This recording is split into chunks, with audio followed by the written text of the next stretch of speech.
기독교 복음의 핵심은 십자가와 부활입니다.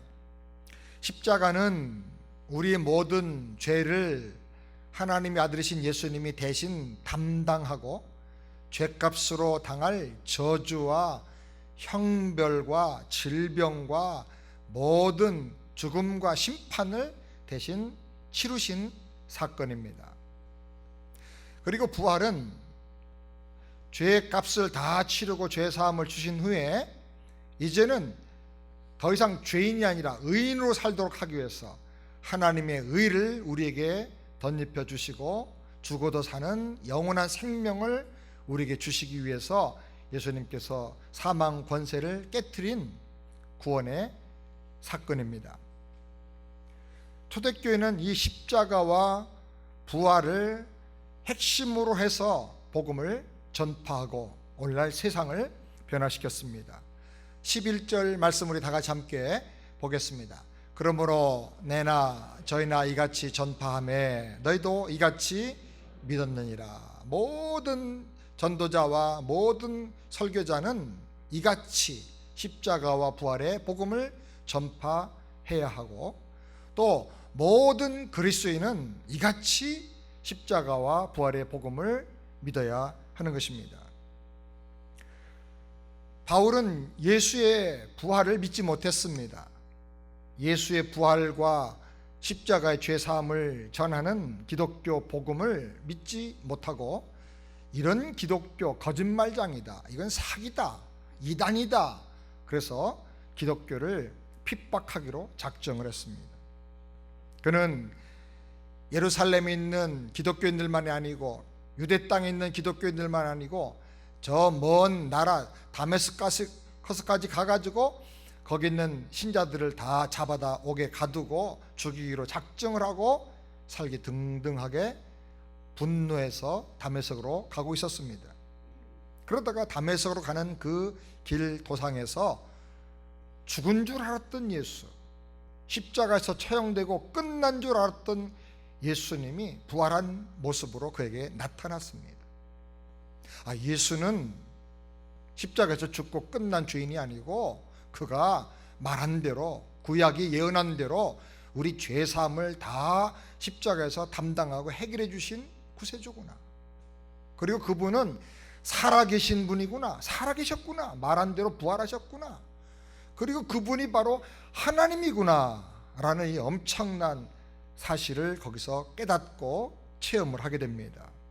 그래서 사울이라고 이름을 부르고 사울 왕 같은 그런 리더십을 가진 사람 되기를 위해서 살았는데 이제 그 후로 변화되어서 바울이라는 이름으로 불려지면서 전 세계를 다니면서 복음을 전하는 사도가 된 것입니다.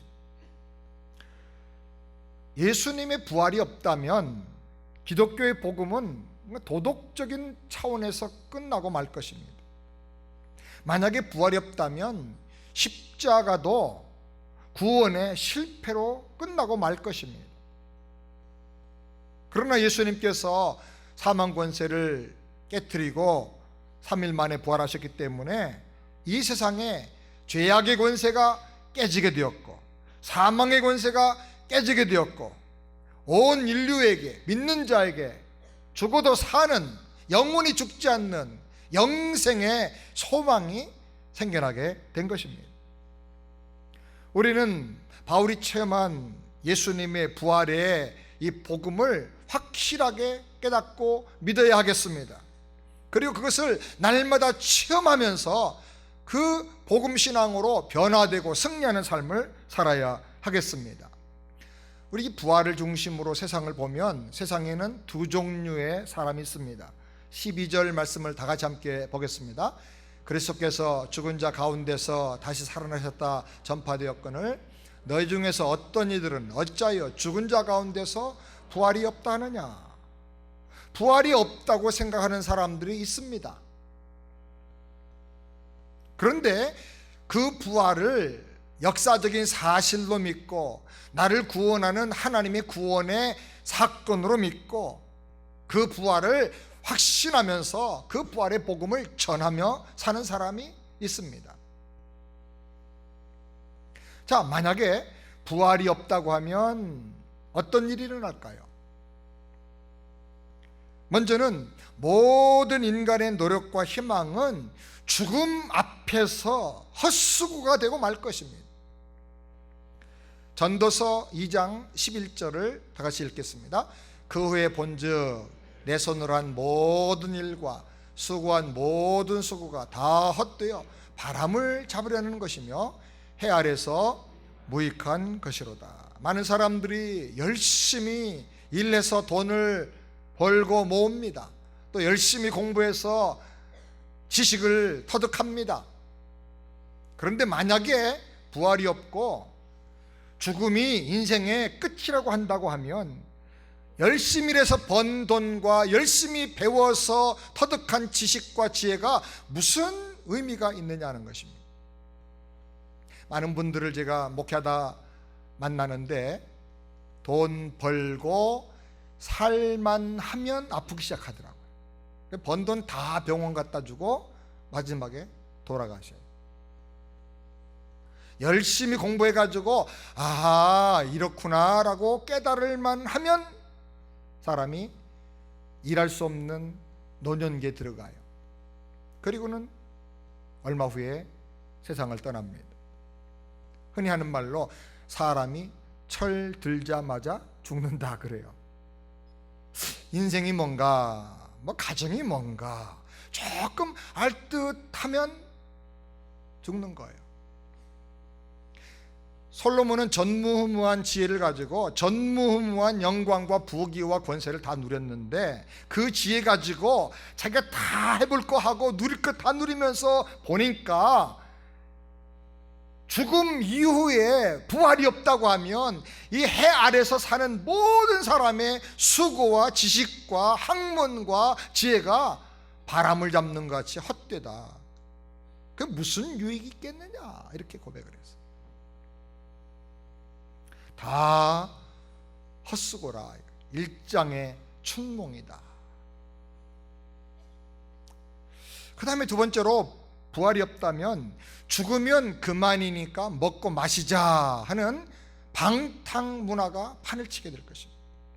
32절 말씀을 다 같이 함께 읽겠습니다. 죽은 자가 다시 살지 못할 것이면 내일 죽을 터니니 먹고 마시자 하리라. 죽으면 끝인데 뭐 그렇게 열심히 살아? 뭐 이렇게 바르게 살아? 뭐 이렇게 양심대로 살아? 마음대로 하고 싶은 대로 그냥 다 하면 되지. 한국 뉴스나 미국 뉴스나 전 세계 뉴스를 가만히 보면 옛날보다 사람들이 점점 난폭해지고요, 범죄율이 점점 심해집니다. 아파트 사는데 위에 층에서 계속 시끄럽게 한다고 올라가서 싸우다가 칼로 찌르기도 하고, 어떤 사람 아예 불을 질러버려. 같이 죽자 이거예요. 아기가 온다고 아버지가 아기를 목마 태우다가 땅바닥에 내동댕 쳐서 죽었어. 사람들이요, 감정 충동을 컨트롤을 못해. 이제 절제를 못해. 충동 조절 장애가 걸려버렸어. 얼마나 사람들이 달라졌는지 몰라. 왜 그러냐? 뭐 죽으면 끝인데 뭐. 한국에는 젊은 아이들이 담배 피우고 뭐 이상한 짓을 해도 그냥 보고 지나가야지, 그거 잘못 얘기하다가 혼난답니다. 매 맞는답니다. 노인들도 매를 맞는데요, 아이들한테. 그래서 너 몇 살이냐? 그럼 나 중딩이요 그런데요. 무서운 중학생들이에요 한국에. 김정은이가 남한에 못 내려온 이유가 중딩 무서워서 못 내려온대. 그냥 뭐 하고 싶은 대로 막 하는 거예요. 잡혀도 감옥에도 안 가. 그냥 뭐 막 하는 거예요. 마음대로 살고 마음대로 즐기고 세상은 더 악하고 타락하게 될 것입니다. 그 다음에 세 번째로 부활을 믿는 기독교인들이 가장 불쌍한 사람이 될 거예요. 19절 말씀 다 같이 함께 읽겠습니다. 만일 그리스도 안에서 우리의 바라는 것이 다만 이생뿐이면 모든 사람 가운데 우리가 더욱 불쌍한 자리라. 만약에 부활이 없다면 저와 여러분 지금 뭐 하는 거예요? 불쌍한 바보예요. 갑시다. 그러고 그냥 뭐 교회도 문 닫고 마음대로 살아야 돼요. 주일인데 쉬지도 못하고 이민생활 그렇게 힘들게 살았는데 오늘 새벽에 한 8, 90명 새벽기도 나오셨어요. 연문 옆에서 찬양하고 예배드리고, 그리고 일부 예배드린 분들은 집에도 안 가고 국수 교회에서 따뜻하게 친교 담당팀에서 준비를 해줬는데 그거 먹고 일부 성가 연습하고 일부 예배 계속 드렸어요. 미친 거지요. 정신 나간 거 아니에요? 부활이 없다면 진짜 우리 미친 사람들이에요. 미친 사람들. 놀지도 못하고 즐기지도 못하고, 주일마다 이게 뭐 하는 겁니까? 가장 불쌍한 사람이 될 거예요. 그 다음에 네 번째로, 복음 전하는 자들과 선교사들은 다 바보가 됩니다. 거짓말장이가 됩니다. 14절 말씀 다 같이 함께 읽겠습니다. 그리스도께서 만일 다시 살지 못하셨으면 우리의 전파하는 것도 헛것이요 또 너희 믿음도 헛것이며 또 우리가 하나님의 거짓 증인으로 발견되리니. 부활이 없다면 기독교는 역사상 가장 무서운 사기꾼들의 집단이 될 것입니다.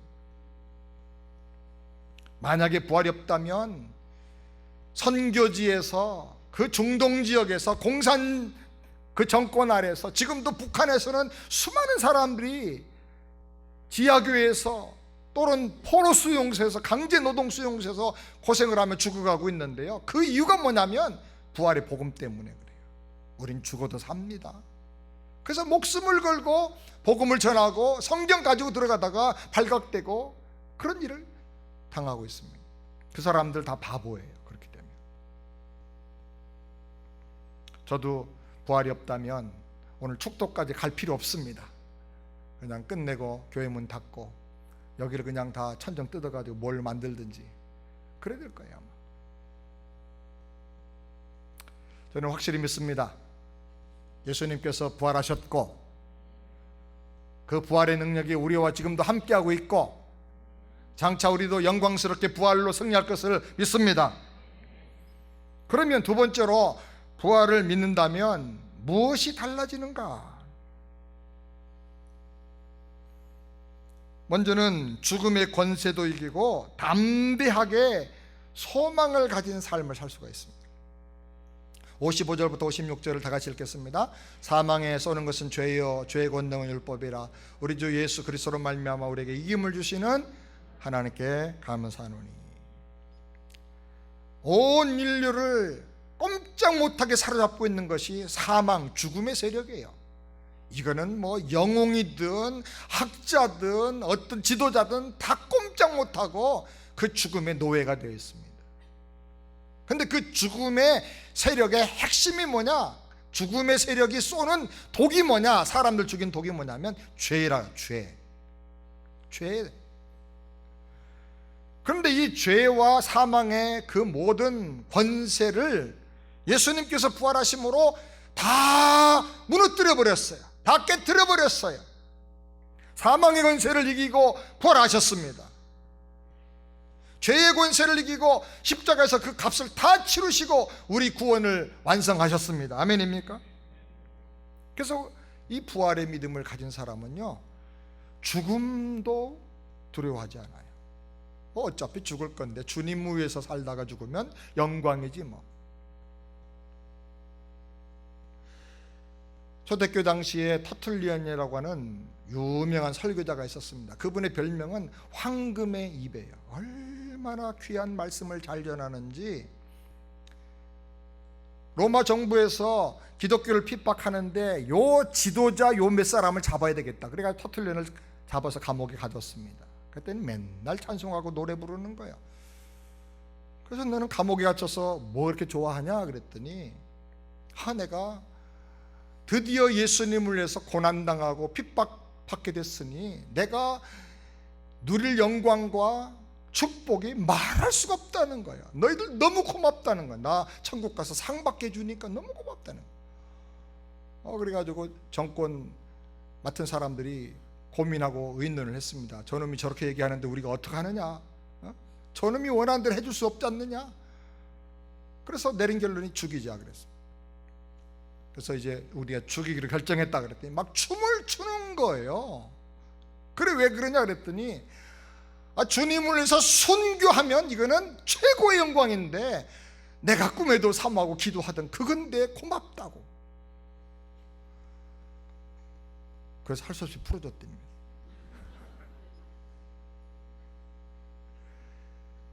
말릴 수가 없어요. 사망의 권세를 이긴 부활의 믿음을 가지고 사는데 세상에 두려울 게 뭐가 있어요?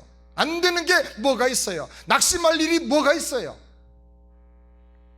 예수의 부활로 우리는 승리하고 소망을 가지고 살 수 있는 줄을 믿으시기 바랍니다. 그 다음에 죄를 버리고 날마다 변화되는 거룩한 삶을 살게 되는 것입니다. 33절부터 34절 말씀을 다 같이 읽겠습니다. 속지 말라. 악한 동무들은 선한 행실을 더럽히나니 깨어 의를 행하고 죄를 짓지 말라. 사람이 부모 만나는 거는 선택할 수가 없죠. 근데 배우자 만나는 거, 친구 만나는 거, 이건 아주 너무 중요한 일입니다. 친구 잘못 만나면 평생 어떤 유산을 물려받았어도 다 잃어버릴 수가 있고 인생이 다 병들고 망가질 수가 있습니다. 한 사람의 친구가 얼마나 중요한지 모릅니다. 그런데 우리 주변에는 우리 믿음을 흔드는 동무들이 많아요. 그래서 성경이 속지 말라.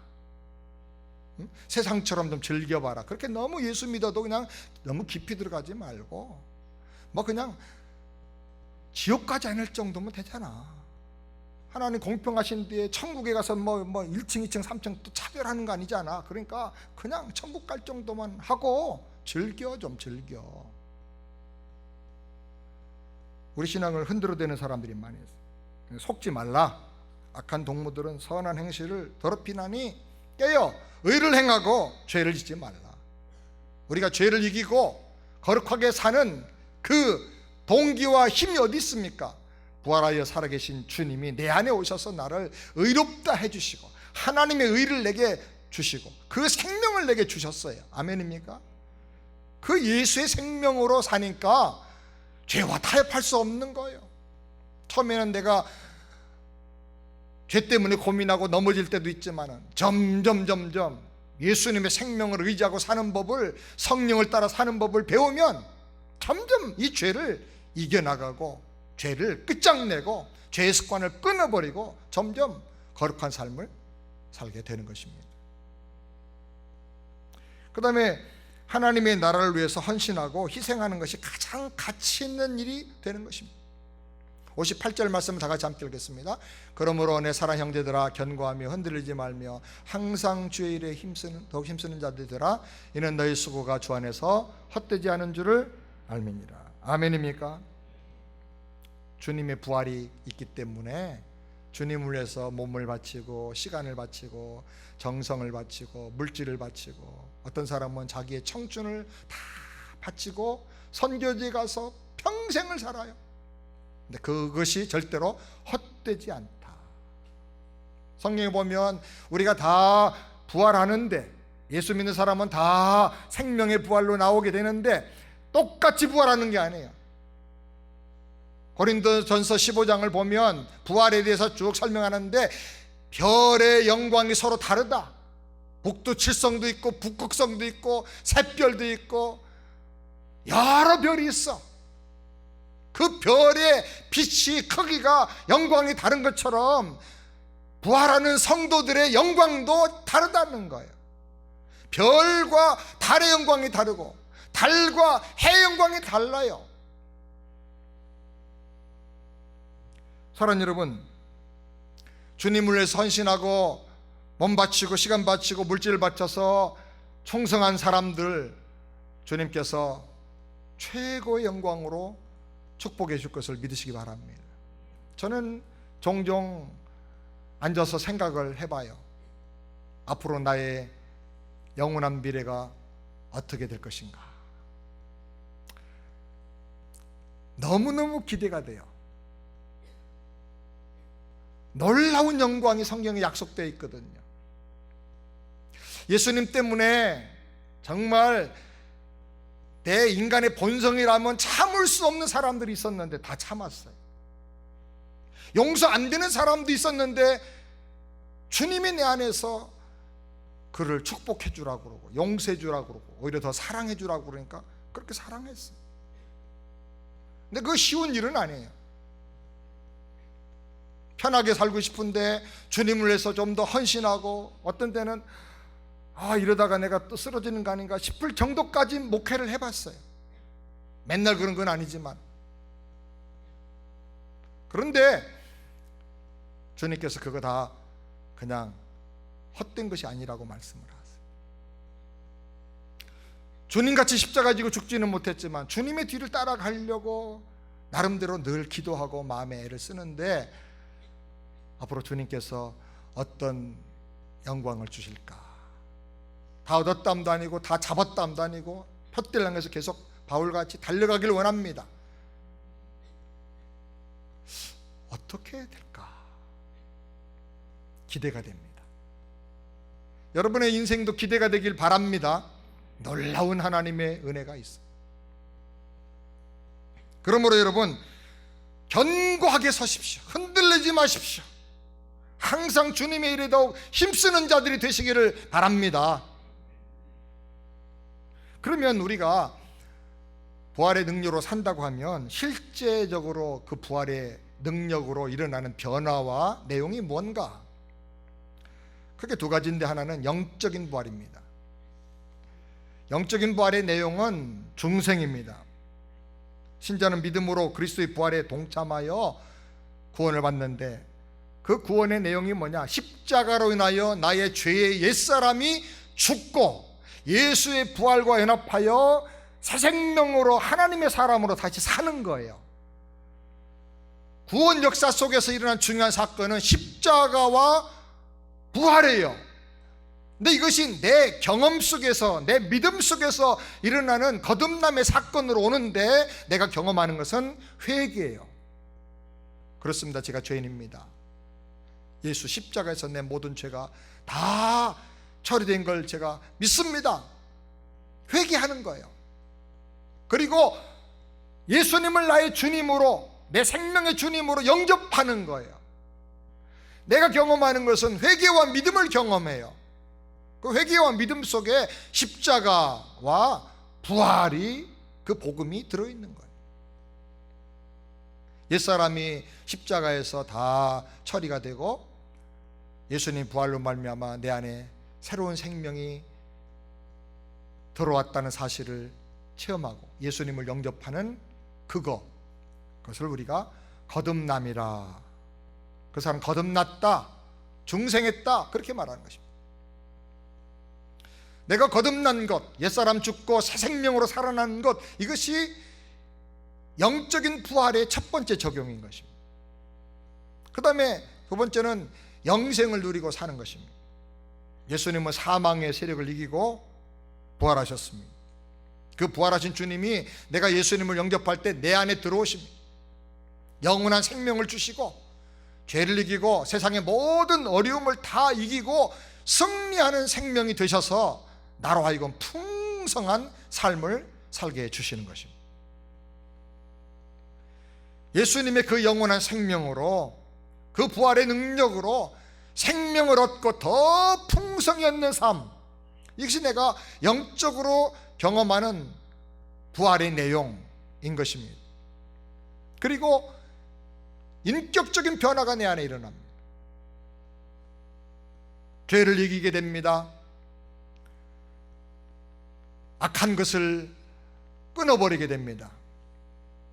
제가 옛날에는 가게 가서 물건을 사가지고 오는데 가게에서 계산을 잘못해가지고 돈을 한 70불 덜 받았다. 집에 와보니까 돈이 좀 덜 받았네. 그러면요, 아유 운수 대통이다. 그렇게 기분 좋을 수가 없어요. 그랬는데 예수님이 내 안에 들어오시고 나니까 그게 마음에 걸리는 거죠. 그래서 찾아가서 그 다음에 계산 잘못한 것 같은데 제가 좀 덜 돈을 지불한 것 같은데요 하고 돈을 더 내주는 거죠. 옛날 같으면 굉장히 손해본 것 같아가지고 괜한 엉뚱한 짓 했네 그럴 텐데 마음이 기쁨이 생기는 거예요. 내가 어떤 사람을 뒤에서 이렇게 좀 섭섭하게 생각하고 오해했어. 그 사람 미워하고 그냥 뭐 그랬어요. 근데 기도할 때마다 성령께서 마음에 너 그거 잘못하는 거야. 원수도 축복해야 되는데 네가 그렇게 하면 안 돼. 자꾸 그러셔. 그러면 적당한 때 그분 만나서 미안하다고 얘기해요. 고백하는 거예요. 그리고 뭐 밥도 좀 사드리든지 아니면 다른 걸 하면서 그 관계를 다시 푸는 거예요. 하나님과 나와 사이에만 그냥 회개하고 끝나는 게 아니고 가서 이렇게 푸는 거예요. 그렇게 할 때 마음에 나를 묶어놨던 모든 분노나 섭섭함이나 이런 것들이 그냥 다 끈이 끊어지면서 자유함이 느껴지는 걸 경험하게 돼요. 그 부활의 능력이 바울을 변화시켰어요. 그렇게 핍박하던 분노하던 사람이 핍박당하면서도 오히려 주님을 위해서 고난당하는 걸 기뻐하는 사람이 됐어요. 왜 그러냐? 예수의 생명이 내 안에 들어왔기 때문에 그런 것입니다. 바울은 핍박자였고 회방자였고 살인자였지만 복음 전한 자가 되고 순교자가 됐어요. 우리의 성품과 인격에 계속해서 일어나는 변화, 이것이 뭐냐? 부활하신 예수님의 생명이 내 안에 계시다고 하는 증거인 것을 믿으시기 바랍니다. 바울을 변화시키고 초대교회 수많은 사람들을 변화시켰던 그 주님이 저와 여러분도 평생 동안 계속 변화시켜 주실 것을 믿습니다. 그 다음에 큰 두 번째로 우리가 부활의 실제적인 내용을 경험하게 되는 것은 육체의 부활입니다. 육체의 부활은 예수님처럼 부활합니다. 20절 말씀 다 같이 함께 읽겠습니다. 그리스도께서 죽은 자 가운데서 다시 살아 잠자는 자들의 첫 열매가 되셨도다. 첫 열매란 말은 사과나무에서 첫 번째로 딴 열매가 아주 좋은 맛있는 그 후지 사과라고 하면 그 다음 열매도 후지가 계속 맺혀지는 거죠. 첫 열매가 후지 사과였는데 그 다음 열매는 땡감 열매가 맺혀지고 그 다음에는 또 무슨 맹고가 이상한 게 걸리고 호박이 또 달리고 그런 게 없는 거죠. 그 열매와 똑같은 동질의 열매가 그 다음에 따라온다는 거예요. 예수님이 우리 부활의 첫 열매다. 그 말은 예수님처럼 우리도 부활한다는 것입니다. 아멘. 그 다음에 우리 육체의 부활은 영광스러운 몸으로 부활한다는 것입니다. 43절 말씀 다 같이 함께 읽겠습니다. 욕된 것으로 심고 영광스러운 것으로 다시 살며. 어떤 분은 부활을 얘기하니까 목사님 이 몸 그대로 부활합니까? 저는 그러면 부활하기 싫은데요. 왜 그랬더니 제가 좀 생긴 게 그렇잖아요. 아니요. 그 모습이 그 특성이 살아나지만 제가 생각할 때는 가장 영광스러운 몸으로 부활할 거다. 그 재료 가지고 만들 수 있는 최고의 걸작품으로 하나님께서 다시 보기만 해도 그냥 우아하고 영광스러운 그런 몸으로 우리를 부활하게 하실 것을 믿습니다. 강한 몸으로 부활하게 하신다 그래요. 강한 몸으로. 43절 말씀 하반절 시작. 약한 것으로 심고 강한 것으로 다 살며. 이 땅에 살면서 늘 아팠어요. 제대로 건강하다 기분 좋다 하고 산 날이 별로 없이 늘 누워서 살았어. 그럴지라도 예수 믿고 은혜 받고 부활을 하게 되면 강한 몸으로 다시는 눕는 일 없고 다시는 아픈 일 없는 그런 건강한 몸으로 하나님께서 우리를 부활하게 하실 것을 믿으시기 바랍니다. 그리고 신령한 몸으로 부활한다 그랬어요. 44절 말씀 다 같이 함께 읽겠습니다. 육의 몸으로 심고 신령한 몸으로 다시 사나니. 우린 지금 육을 가지고 있기 때문에 시간과 공간과 여러 형편의 제한을 받아요. 그러나 신령한 몸은 제한이 없어. 예수님은 부활하신 후에 제자들이 두려워서 자기네끼리 모이고 문을 굳게 닫았던 다락방에 문도 안 열고 나타나셨어요. 너희에게 평안이 있을지어다. 믿음 없던 도마 그 얘기 다 들으시고 책망하시고 시간과 공간을 초월하세요. 그리고 갑자기 또 사라지셨어요.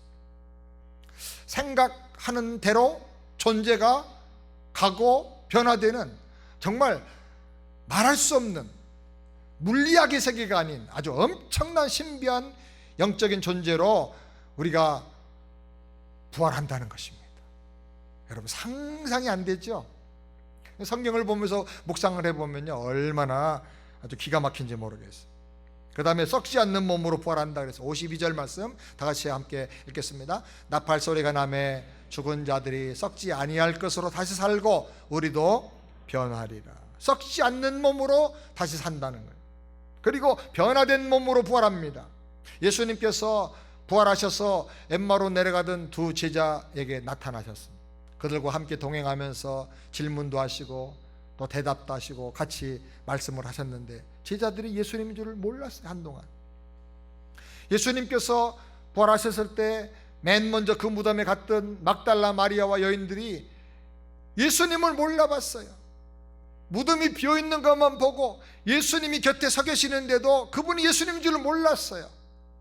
그래서 혹시 동산 지키는 사람인가 싶어가지고 사람들이 내 주님을 어디다 갖다 뒀는지 모르겠습니다 그러면서 예수님 어디 계신지 가르쳐달라고 오히려 부탁을 합니다. 예수님 부활하실 때 너무나 놀라운 변화된 모습으로 부활하셨어요. 장차 우리도 이렇게 변화될 것을 믿으시기 바랍니다. 누가복음 20장 36절에 보면 그 힌트들이 나오는데 다 같이 한번 읽어볼까요? 저희는 다시 죽을 수도 없나니 이는 천사와 동등이요 부활의 자녀로서 하나님의 자녀입니다. 부활하는 사람은 다시 죽을 수도 없는, 죽지 않는, 죽어도 사는, 영원히 죽지 않는 그런 존재로 부활한다는 것입니다.